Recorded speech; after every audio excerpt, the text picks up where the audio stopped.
అయిపోయిందయ్యా. ఏటే ఏట్ నువ్వు చెప్పేది? మన ఈ డీకేటీ పొలం మన సొంతానికి అయిపోయిందయ్యా. నువ్వు చెప్పింది నిజమేనా? అవును నాయనా, జగన్ మాయ చెప్పారు ఇక్కడ నుంచి పొలం అంతా మందేనని. 20 ఏళ్ల తరువాత పూర్తి హక్కులు అనుభవించేలా కేబినెట్ గ్రీన్ సిగ్నల్ ఇచ్చింది.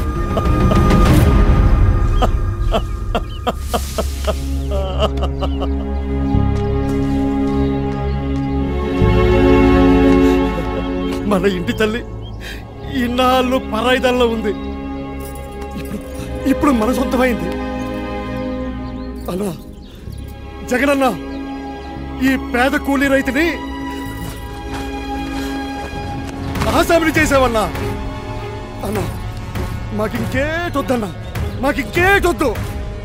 ఈ నేల మీద ప్రమాణం వేసి చెప్తున్నానన్నా, ఈ ఊపిరి ఉన్నంత వరకు నిన్ను మరిచిపోవన్నా, నిన్ను మరిచిపోవన్నా. జై జగనన్న, జై జై జగనన్న, జై జగనన్న. రైతే రాజు అని అందరూ చెప్తారు, కానీ జగనన్న చేసి చూపించాడు.